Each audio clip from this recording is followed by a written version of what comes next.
So remember this video from way back in May showing how 10 criminals escaped from jail in New Orleans?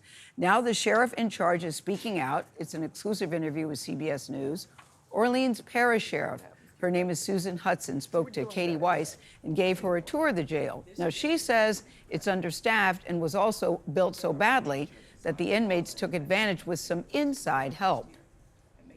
Never did I imagine they would, that our own team would put a hole in the wall of the housing unit. On May 16th, 10 men brazenly escaped the Orleans Parish Jail, breaking through a cell wall by removing the toilet and running across the loading dock to freedom.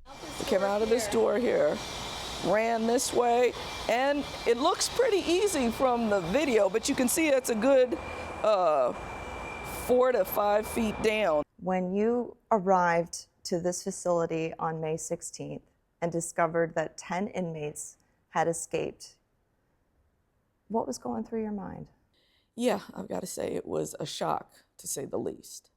But what I knew at that moment was that time had caught up with us. Sheriff Susan Hutson and her staff are now rebuilding what they say is a broken system. So, Sheriff, this is the section of wall that they climbed up. Yeah, right here in this corner here. So when the facility opened, it had razor wire across the top of this cement wall, but it was missing all of this. Inside the jail, cell doors are a major priority.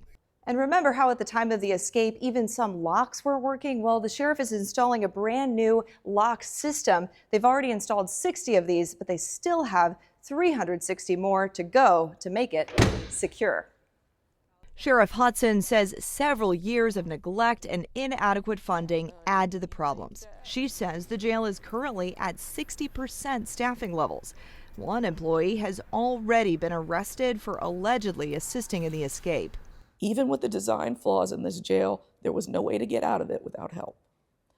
So with that planning and with that complicity and with the other design flaws in the jail, it made the perfect storm. The storm didn't end with the jailbreak. Just last week, another major security failure added to the chaotic summer. The wrong person was released. We terminated 2 employees and 5 others are under investigation. So we do have to hold people accountable. Sheriff Hutson says the work is only just beginning. I sounded the alarms, but I didn't make those alarms loud enough. Now, Sheriff Hutson believes this was a very calculated plan that did not happen overnight.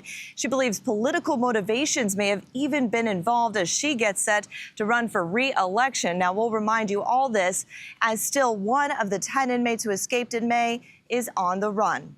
Adriana? Katie, thank you so much. We were just talking about that. I say kudos to Sheriff Hutson for speaking out, because most people in that position say nothing, they shut down. But for her to say, look, Houston, we have a problem here. We want to fix it. We want to get it right. Because when the news breaks, there's an assumption that it's their fault. Exactly. They're doing something wrong down there. And she's saying, wait a minute. Yeah. There's things that need to be fixed in order for us to do our job correctly. We've made some mistakes, but it's not all on us. Exactly. Yep.